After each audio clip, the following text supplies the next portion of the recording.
하나님의 말씀 함께 나누겠습니다. 오늘 우리에게 주신 하나님의 말씀은 출애굽기 12장 1절에서 14절까지 말씀입니다. 제가 1절 말씀부터 읽겠습니다. 여호와께서 이집트 땅에서 모세와 아론에게 말씀하셨습니다.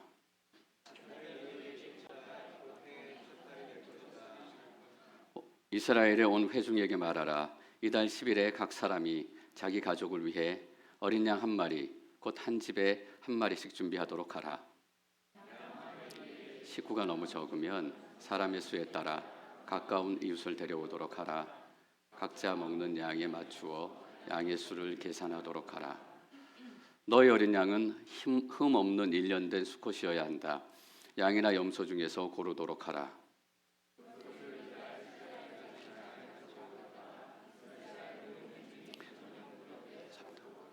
그러고는 그 피를 얼마 가져다가 그들이 양을 먹는 집에 문틀 양쪽과 위쪽에 바르도록 하라.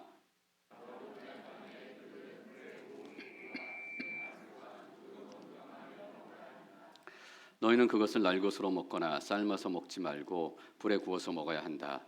머리와 다리와 내장도 마찬가지다. 조금이라도 남겨둬서는 안 된다. 만약 아침까지 남은 것이 있다면 불에 태워야 한다. 너희가 고기를 먹을 때는 허리에 띠를 띠고 너희의 발에 신발을 신고 손에 지팡이를 들고 서둘러서 먹도록 하라. 이것은 여호와의 유월절이다. 처음 난 모든 것, 이집트의 모든 신들을 심판할 것이기 때문에 나는 여호와다. 내가 이집트 땅을 칠 때 너희 사는 집에 피를 발랐으면 그것이 표시가 돼 내가 그 피를 볼 때 너희를 그냥 지나칠 것이다. 그러므로 재앙이 너희에게 내려 너희를 멸망시키는 일이 없을 것이다. 이날은 너희가 기념해야 할 날이다. 너희는 이 날을 대대로 여호와께 절기로 지켜드려야 할 것이다. 제가 잠시 기도하고 말씀 계속 나누겠습니다. 하나님, 살아있는 하나님의 말씀이 한 분 한 분의 심령과 삶 위에 뚫려지기를 원합니다. 필요한 말씀 주옵소서. 격려도 주시고 위로도 주시고 회복도 주시고 또 자극도 주시고 도전도 허락하여 주옵소서. 예수님의 이름으로 기도드립니다. 아멘. 저희가 원래 출애굽기를 함께 나누고 있었습니다. 여러 가지 하나님께 주신 은혜들을 나누긴 했지만 또 다시 출애굽 하나님께 주신 여정을 따라가기를 소망합니다. 오늘 저희가 읽을 말씀은 10번째 재앙에 관한 말씀이에요. 10번째 재앙이라는 것은 9번의 재앙이 앞에 있었다라는 뜻이겠죠. 이 10번째 재앙은 저희가 장자 재앙이라고 쉽게 부르기도 합니다. 죽음의 영이 이집트 땅을 다니는 밤에 특별한 하나님께서 말씀하신 것들을 하지 않으면 모든 것, 사람이든 짐승이든 첫 번째 난 것, 첫째 큰아들은 다 죽게 될 것이다. 그 재앙이어서 10번째 재앙을 장자 재앙이라고 불러요. 근데 동시에 유월절이기도 합니다. 하나님의 구원의 역사가 본격적으로 나타나는 유월절이에요. 당연히 잘 아시겠지만 유월절은 6월달을 얘기하는 것 아닙니다. 6월절은 이전에 월담 해보신 분들 계신지 모르겠어요. 6월 넘어가다라는 뜻입니다. 그러니까 죽음의 영이 죽이지 않고 그냥 넘어갔다, 패스오버 했다라는 뜻에서 6월절이라고 부르고 있어요. 12장 1절 말씀 같이 읽고 계속 나누도록 하겠습니다. 1절 시작. 여호와께서 이집트 땅에서 모세와 아론에게 말씀하셨습니다. 이집트 땅에서라는 말이 나옵니다. 여러분, 이집트 땅에서라는 말이 여기에 나오는 것은 사실은 실망스럽고 아픈 얘기예요. 왜냐하면 아직도 아무 변화가 없다라는 뜻입니다. 모세가 지팡이를 던져서 뱀이 됐습니다. 그리고 첫 번째 재앙을 시작하셔서 나일강이 피가 됐어요. 두 번째 개구리가 올라와서 땅을 덮었어요. 어떤 재앙은 이집트 사람들이 사는 곳에 내리지 않고 이스라엘 백성 내리고 이스라엘 백성들이 사는 곳에 내리지 않은 재앙도 있었어요. 우박 재앙이 그랬고 또 짐승들이 죽는 재앙도 그랬고 또 어둠이 덮이는 9번째 재앙도 이집트 사람이 사는 데는 깜깜했지만 이스라엘 자손이 사는 곳에는 빛이 있었어요. 그런 과정들을 통해서 하나님의 능력을 보여주시고 이스라엘 백성들을 이제 보내줘라라는 것이 하나님의 명백한 뜻이다라는 것이 바로에게 또 이집트 사람들에게 분명하게 알려졌어요. 근데 아무것도 변하지 않아요. 여전히 이스라엘 사람들은 벽돌 굽고 있어요. 여전히 이스라엘 사람들은 매 맞고 지내요. 여전히 이스라엘 사람들은 이집트 사람들의 노예가 돼서 오늘 하루를 어떻게 무사히 보내는 것이 그들의 하루의 삶의 목표가 됐어요. 첫 번째부터 아홉 번째까지 이 재앙들이 지나가는데 얼마나 시간이 걸렸는지 모르겠습니다. 1개월쯤 됐을까? 아니면 1년이 넘는 시간이었을까? 얼마의 시간이 됐을지 모르겠지만 한 달이 지나고 1년이 지나고 9번이나 하나님의 기적과 역사와 심판과 재앙이 나타났는데 바로는 아직 끄떡도 없는 거예요. 우리의 삶을 막고 있었던 그 인생의 절벽이 흔들리지도 않고 그 자리에 그냥 서 있는 거예요. 제가 교제하는 한 목사님의 아들이 있어요. 그 목사님이 목사님 되시기 전에 있었던 일이고 지금도 진행되는 일입니다.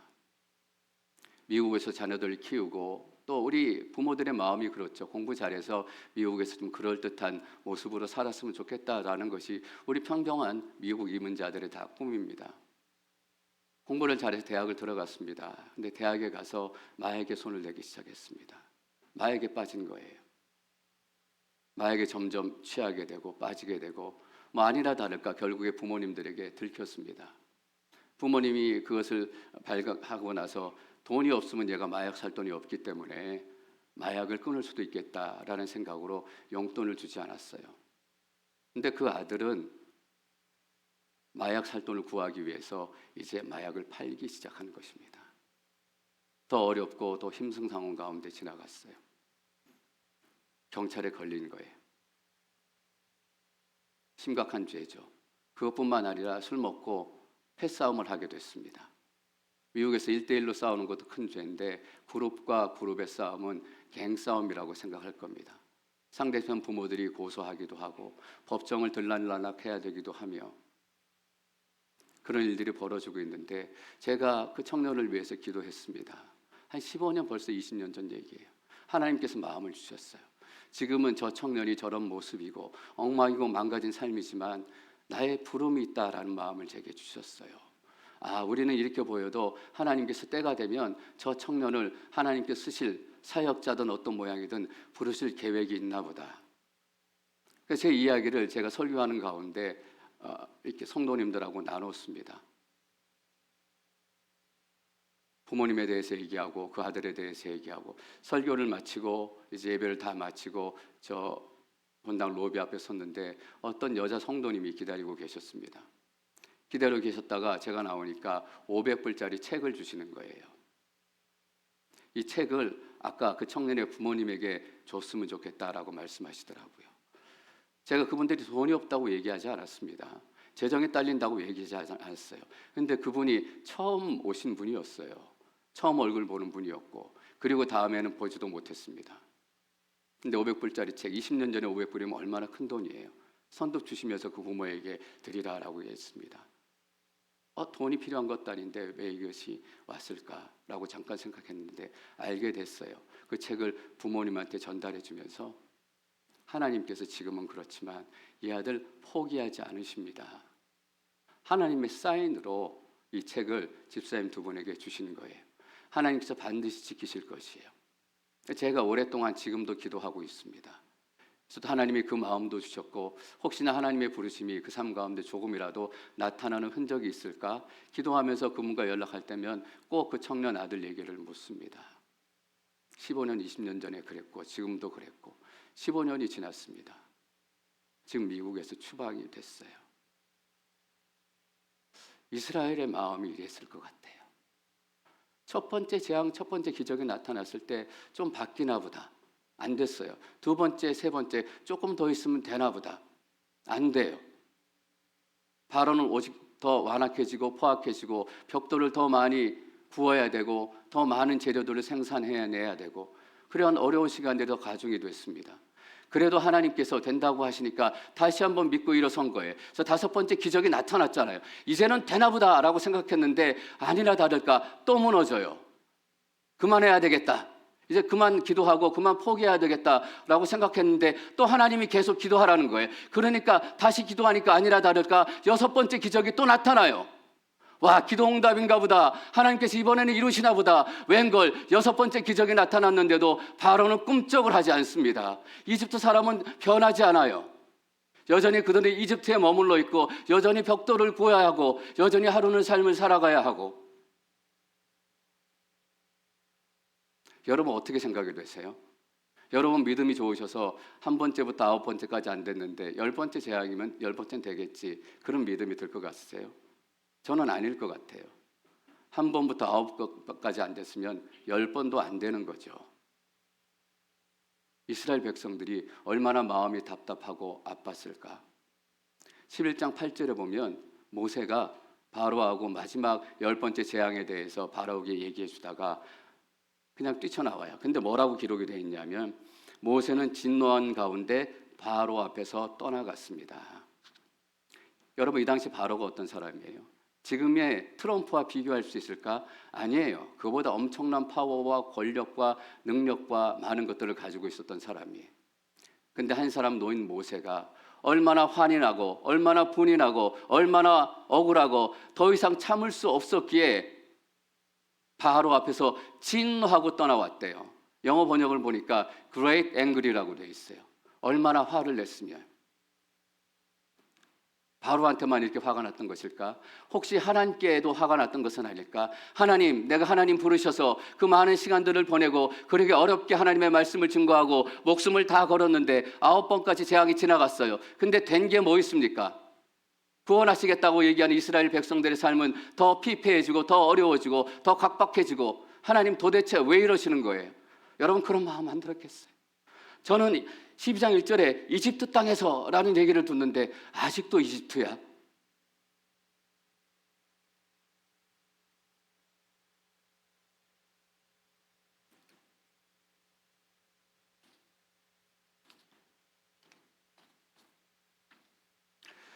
욥기를 해설한 해설서 중에 이런 책의 기도 제목을 가진 책이 있습니다.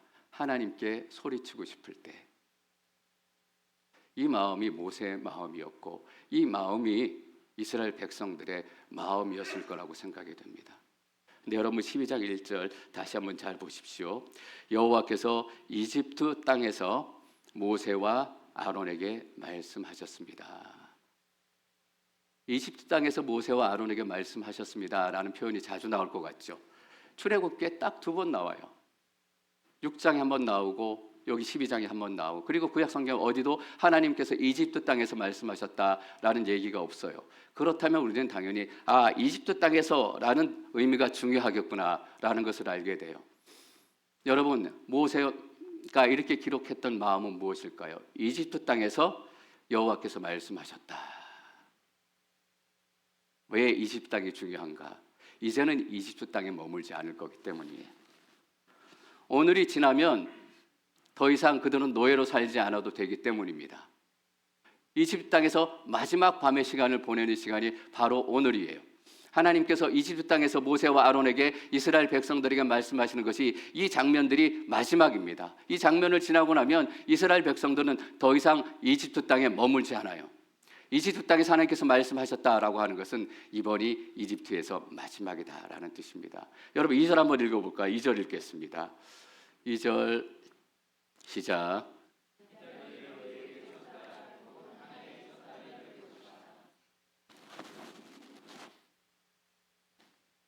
어떤 일이 시작이 되냐 하면 하나님께서 캘린더를 바꿔주십니다. 이때 실제 캘린더로서는 3월이나 4월쯤 됐을 거예요. 근데 하나님께서 뭐라고 얘기하십니까? 오늘이 너희한테 1월 1일이다 라고 얘기하세요. 여러분 처녀총각이 데이트하기 시작하면 그 데이트 시작이 너무나 중요하고 의미 있기 때문에 오늘부터 1일차. 션이라는 그 방송인 있잖아요.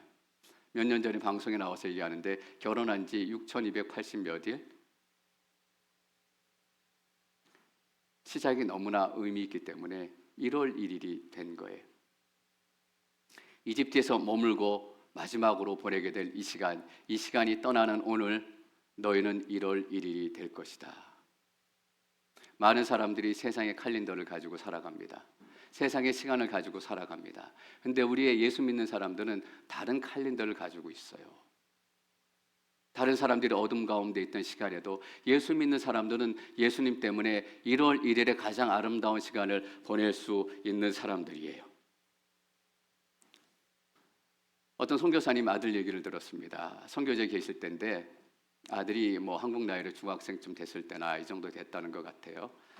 그 선교지에서 그 유스 집회가 있어가지고 수련회가 있어서 그 아들이 갔다 왔답니다. 그래서 갔다 온 이후에 애가 갑자기 변해가지고 전교 1등을 하기 시작하더래요.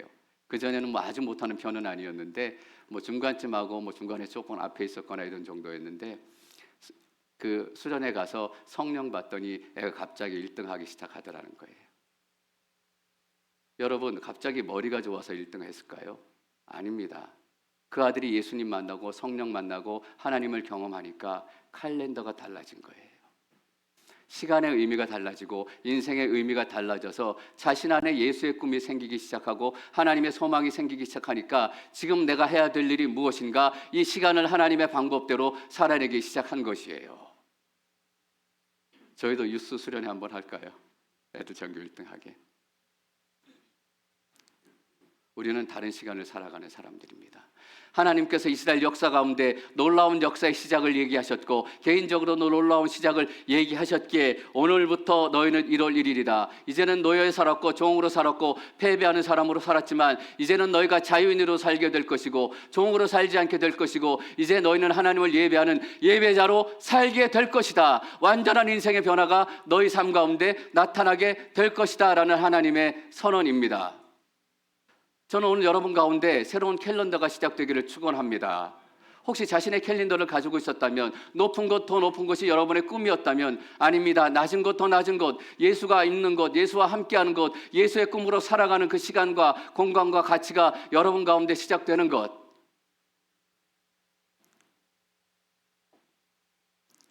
건강한 사람은 아픈 사람 참 모릅니다. 제가 몇 번 얘기 드린 것 같지만 아파서 힘드시죠? 라고 얘기하지만 얼마나 아픈지 사실 잘 몰라요. 아파보지 않았기 때문에.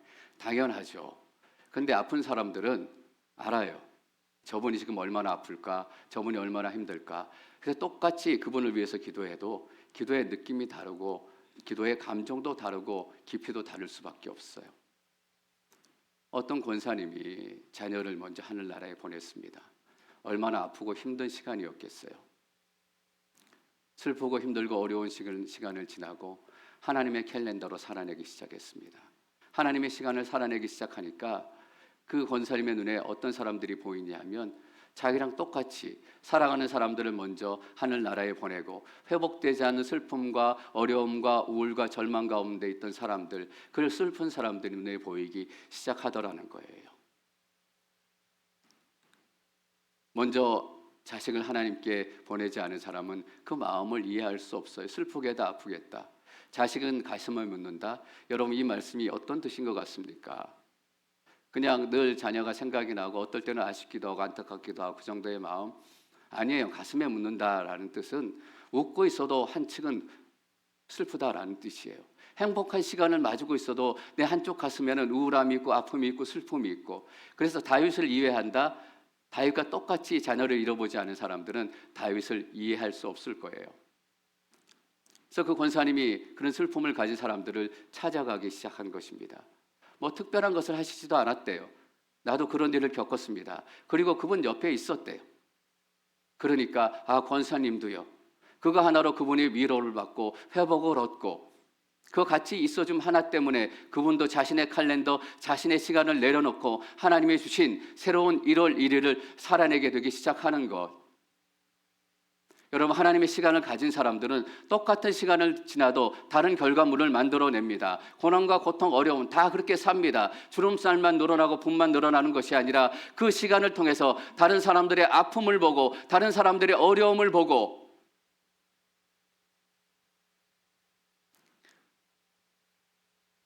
이 세상의 고통은 하나님께서 이 세상에 외치는 메가폰이다라는 얘기, C.S. 루이스의 너무나 유명한 얘기입니다. 몇 번이나 여러분들에게도 말씀을 드렸습니다. 뉴스를 보시죠. 전쟁이 일어나고 사람이 죽고 빼앗기기도 하고 죽임을 당하기도 하고, 그 전쟁이 무슨 의미이겠습니까? 그 전쟁을 통해서 하나님께서 외치시는 소리를 여러분들은 들으시기를 소망합니다. 하나님께서 빼앗김과 뺏김을 통해서 외치는 이 땅을 향한 소리를 여러분들도 다 같이 들을 수 있었으면 좋겠습니다. 여러분, 하나님께서 뭐라고 외치시는 거예요? 너희 지금 잘 가고 있는 거 아니다. 잘못 가고 있고 벼랑으로 가고 있고 낭떠러지로 가고 있다라고 외치시는 거잖아요. 그러니까 거기서 멈춰, 더 이상 가지 마라라고 하나님께서 외치시는 거예요.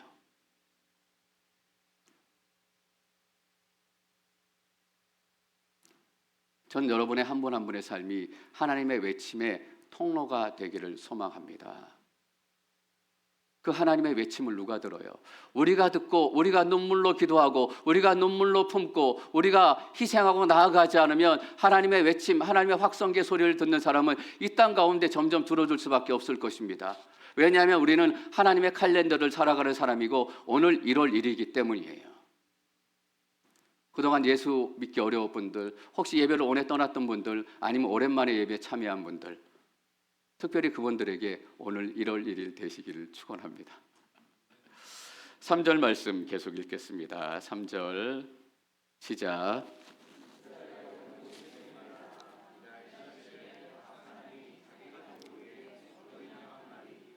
한 집에 한 마리씩 준비하도록 하라. 이스라엘에게 온 회중에게 말하여라. 중요한 단어 하나가 나옵니다.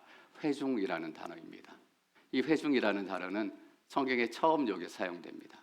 근데 회중이라는 단어가 왜 중요하냐 하면 신약에 가면 이 회중이라는 단어가 회당이라는 단어가 되고 이 회중이라는 단어가 교회라는 단어가 되기 때문입니다. 처음으로 하나님께서 이스라엘 백성들을 회중이라고 부르셨습니다. 그전에는 민족 공동체였어요. 그전엔 같은 혈통이고 같은 땅에 살아가고 같은 일을 하니까 같은 직업을 가진 사람들, 같은 땅에 살아가는 사람들, 같은 시대를 살아가는 사람들, 그냥 미국을 다시 위대하게, 이 꿈이 그들의 꿈이었어요. 근데 오늘 회중이라고 부르시는 거예요. 어떤 뜻입니까? 너희는 민족 공동체에서 이제 신앙 공동체가 됐다라는 뜻입니다.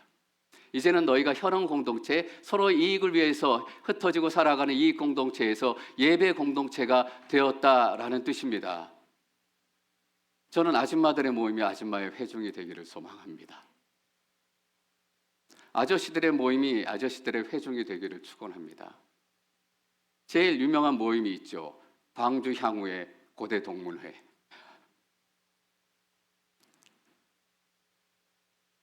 고대 회중이 되고 광주 향후의 회중이 되고 어떤 일이 일어나요?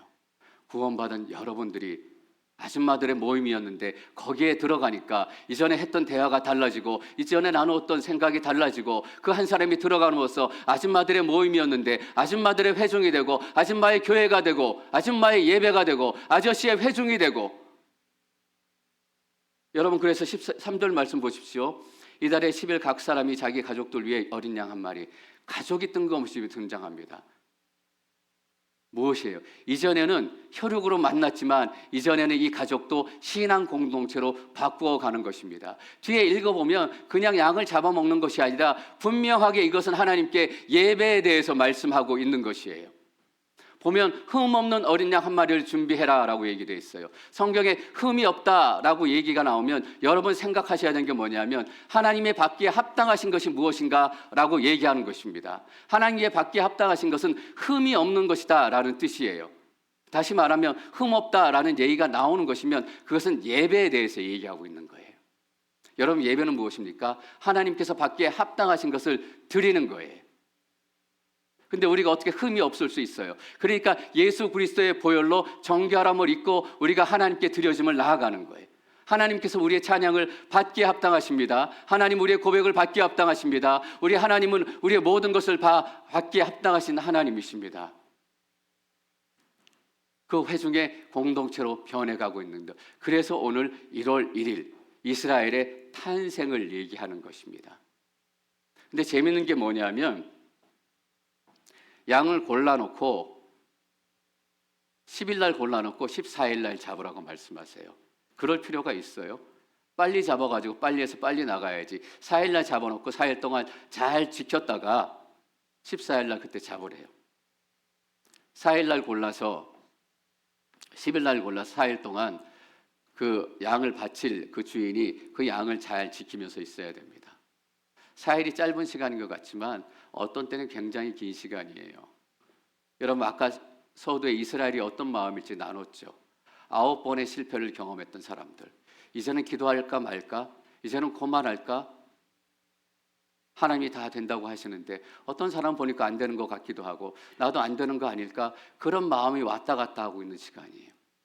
4일 동안 기다리면서 그들 가운데는 분명히 믿음의 갈등이 시작이 됐을 것입니다. 이때 노예로 살던 이런 사람들, 양 한 마리 드리는 게 쉽지는 않았을 것입니다. 뭐 가진 게 있었겠어요. 간단한 일인 것 같지만 양을 드리는 것은 당시에 그들의 입장으로서는 꽤나 많은 희생을 드리는 과정이에요. 내가 드려야 되나 지금? 아니, 지금이라도 그냥 방향을 바꿔서 바로를 따라가서 거기에 붙어서 그냥 이 정도라도 살아가는 게 좋을까? 아니면 내 인생의 모든 걸 다시 한번 하나님께 걸어볼까? 천년과 지옥을 왔다 갔다 하고 있는 사이라는 거예요. 믿음과 불신 왔다 갔다 하는 사이에서 믿음이 무엇인지, 하나님을 선택하는 것이 무엇인지 계속적으로 그 마음 가운데 생각하는 것들이 있어요. 이스라엘 사람들은 그랬을 것입니다. 이집트 사람들에게 4일 전은 어떤 4일이었을까? 이집트 사람들이 겉보기에는 멀쩡해요. 괜찮은 것 같고 별일 없는 것 같고 지내지만 사실은 속이 아닙니다. 9번 나라가 완전 뒤집어졌고 무너졌기 때문에 살림이란 살림은 다 깨졌고 가지고 있던 것이란 건 다 떠나갔고 하루하루를 자기들도 어떻게 살아야 할지 걱정이 돼요. 근데 이집트 사람들 마음과는 또 어떤 마음이 들었을까? 내가 여호와라는 분을 한번 따라가 볼까? 이스라엘 사람들이 이 양을 잡고 문설주에 바르면 죽지 않고 아들이 살아난다는데 속는 셈 치고 한번 따라 세볼까? 4일은 이집트 사람들에게 어떤 시간이었냐면 하나님께서 기다려주시는 시간이었습니다. 4일, 짧은 시간이지만 절대 짧지 않은 시간이에요. 4일 동안 그 마음에 정말 결심이 있어서 내가 여호와 하나님을 한번 따라가 보겠다, 그 믿음이 시작되었다면 그들의 아들이 죽지 않고 집안이 망하지 않고 새로운 하나님의 역사, 그들의 삶 가운데도 새로운 달력이 시작될 것입니다. 그 은혜가 임하고 기다리는 자리예요. 은혜가 몰려오는 자리, 그 시간에 어떤 선택을 하는가? 사랑하는 성도 여러분, 이집트 사람들에게는 4일이라는 시간이 주어졌습니다. 우리에게는 얼마나 시간이 주어졌을까? 분명히 4일보다는 많을 거예요. 한 달쯤, 1년쯤, 10년쯤. 그 시간에 우리는 무엇을 해야 하는가? 근데 여러분, 놀라운 게 뭔지 아세요? 뒤에 보면 이집트 사람들의 가정에 아들들이 다 죽고 첫째들이 다 죽어서 이집트 땅이 온 곡소리로 뒤덮였다라고 기록이 되어 있습니다. 이전에도 이러한 일이 없었고 이후에도 이러한 일이 없을 것이다. 이집트 사람들의 집안마다 아들이 다 죽은 것입니다. 왜일까요? 그것을 취해서 문설주에 속눈썹 치고라도 발라본 사람이 한 명도 없었기 때문이에요. 이상하죠?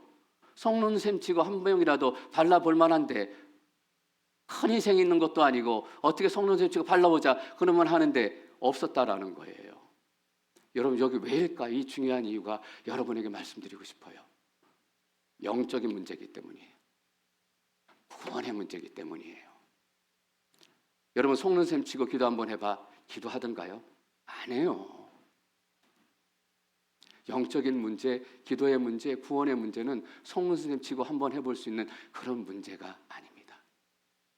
왜냐하면 인생을 뒤집고 삶을 뒤집고 달력을 새로 써야 하는 것이기 때문에 보통 일로는 되지 않아요. 우리가 한 영혼의 구원을 위해서, 교회를 위해서 기도할 때 왜 눈물로 간절하게 기도할 수밖에 없을까? 영적인 일이고 구원의 일이고 생명과 관련된 일이기 때문입니다. 여러분, 그래서 포기하지 마십시오. 이집트에서 새롭게 달력을 주신 하나님께서 여러분 한 분 한 분에게 오늘 도전하시는 거예요. 9번째까지 기도에 실패해서 이제 포기하려고 했냐? 아니다. 10번째 다시 시도해라. 9번까지 참았는데 이제는 그냥 남들 사는 대로 편하게 살아보겠습니다. 아니다. 내가 너에게 새 달력을 주고 새 구원을 주고 새 날을 주고 새 소망을 줄 것이니 포기하지 말고 다시 기도하고 다시 소망을 붙들고 이전에 품었던 기도 제목을 다시 붙들고 나한테 나와라 라고 말씀하시는 거예요. 여러분, 기도 포기하지 마십시오. 생명의 역사가 나타나게 될 줄 믿습니다. 11절 말씀 계속 읽겠습니다. 11절 시작.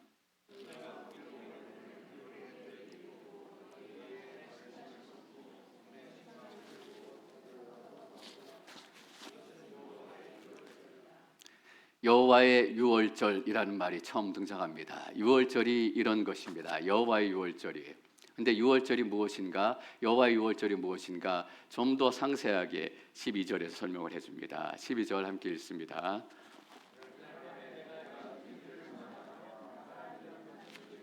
처음 난 모든 것을 치고 이집트의 모든 신들을 심판할 것이기 때문이다. 나는 여호와다. 12절 앞에 왜냐하면이라는 말이 생략이 되어 있습니다. 여호와의 유월절이다. 왜냐하면 이집트의 모든 신들을 심판할 것이기 때문이다. 여호와의 유월절은 어떤 날인가? 신들을 심판하는 날입니다. 거짓 신들을 심판하고 우상을 심판하고 거짓 기도를 심판하고 거짓 종교를 심판하고 거짓 믿음을 심판하고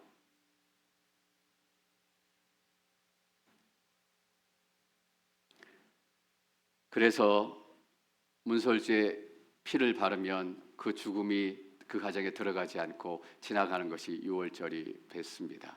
근데 13절 보니까 그 의미를 어떻게 얘기했는가? 함께 읽습니다. 시작. 내가 이집트 땅을 칠 때 너는 사는 집에 피를 발랐으면 그것이 표시가 돼 내가 그 피를 볼 때 너희를 그냥 지나칠 것이다. 그러므로 재앙이 너희에게 내려 너희를 멸망시키는 일이 없을 것이다. 표시가 된다라고 얘기했습니다. 그 집에 피가 발려져 있으면 그것이 표시가 된다라고 얘기했어요. 여러분, 어떤 표시입니까? 이 집에는 예수 믿는 사람이 있어요.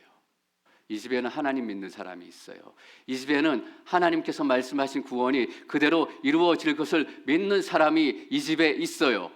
예수의 사람이 이 안에 있다고요? 라는 표시예요. 그 표시로, 그 믿음의 행동으로 피를 바르는 거예요.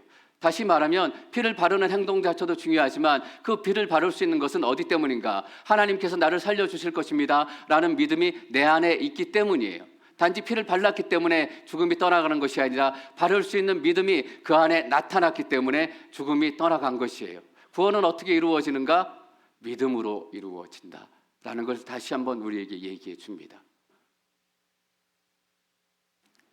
그 유월절을 기념하라고 말씀하고 있습니다. 14절 함께 읽습니다. 14절 시작. 이날은 너희가 기념해야 할 날들이다. 너희는 이날을 대대로 여호와께 절기로 지켜드려야 할 날이다. 여러분, 기념해야 된다라는 것이 무슨 뜻입니까? 마지막으로 이 말씀을 잠시 드리고 마치기를 원합니다. 그냥 기억하고 생각하고 축제하고 축하하고 이런 정도입니까? 아닙니다. 여기서 기념해야 된다라는 것은 그것을 기억하고 그 사건이 이 시대에 이 시간에도 동일하게 역사한다라는 것을 내가 믿는다라는 뜻이에요. 그때 그런 사건만 일어난 것이 아니라 이 시간 동일한 이 현장에서도 하나님의 영이 하나님의 역사가 우리 가운데 나타나면 우리가 살게 될 것이다 라는 의미를 가진 거예요. 고린도전서 12장 말씀 읽어보겠습니다. 고린도전서 12장 23절 시작.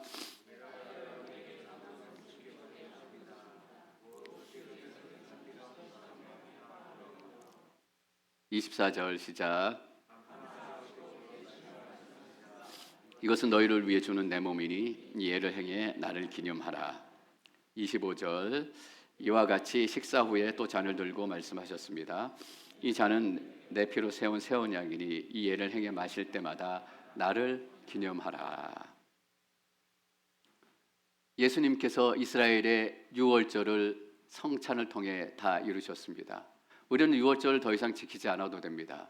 유월절을 이 시대에도 지키지 않으면 구원이 없다라고 얘기하는 황당한 이단들도 있습니다. 왜 유월절을 지킬 필요가 없는가? 유월절에 죽음이 넘어갔습니다. 패스오버 했습니다. 근데 예수님께서는 죽음을 패스오버 시킨 것이 아니라 죽음을 이기셨어요. 그게 유월절하고 성찬하고 다른 것입니다. 유월절이 성찬인 것 같지만 아니에요. 이제는 우리가 죽음을 피하고 도망 다니는 사람이 아니라 예수께서 우리 삶의 인생의 문제들, 인생의 어려움들, 눈물과 바로와 노예됨과 핍박과 어려움들 다 이기시고 승리하셨기에 우리는 더 이상 유월절을 기억할 필요가 없어요. 우리는 성찬을 통해서 무엇을 기억하는가? 24절, 25절 다시 한번 보십시오. 이 예를 행해 뭐를 기억해요? 나를 기억하는 거예요. 26절, 5절 언약인이 이 예를 행해 마실 때마다 나를 기억하는 거예요. 예수를 기억하는 것입니다. 어떤 예식이나 어떤 흐름이나 어떤 이벤트를 기억하는 것이 아니라 예수님께서 내 삶 가운데 생명을 주셨고 내 삶 가운데 소망이 되셨음을 기억하고 기념하는 거예요. 여러분, 기억하고 기념하는 것이 어떤 뜻이라고 얘기했어요? 사도 바울이 경험했던 그 십자가의 능력을 내가 지금 여기서 경험할 수 있다라는 뜻입니다. 사도 바울이 경험했던 하나님의 은혜를 내가 여기서 동일하게 경험할 수 있다라는 뜻이에요. 여러분, 소망을 가지십시오. 하나님 안에서 더 꿈을 꾸기를 축원합니다. 더 큰 하나님의 은혜, 하나님의 영광이 우리 가운데 임하게 될 줄 믿습니다. 이것이 성찬이고 성찬의 의미입니다. 성찬을 우리가 떼고 떡을 나눌 때 성찬에 참여해서 피를 기억하고 예수님의 헌신과 몸을 기억하는 것이지만 동시에 그보다 더 중요한 것은 하나님, 이 십자가의 능력과 역사가 내가 지금 이 시간 경험할 수 있습니다 라고 피를 바르고 내 삶의 행동으로 옮기는 것입니다. 저는 여러분들이 이 말씀 붙들고 한 주 동안 예수 그리스도의 성찬을 기념하고 기억하고 예수를 기억하는 한 주가 되시기를 축원합니다. 여러분의 한 주간 삶 가운데 예수 그리스도의 능력이 나타나고 경험되어질 줄 믿습니다. 여러분들은 묻고 있었던 바로가 떠나가게 될 것이고 여러분들을 두려워하고 있었던 10년, 20년, 30년 막고 있었던 그 벽들이 무너지는 역사를 경험하게 될 것입니다. 왜? 우리가 예수를 기념합니다.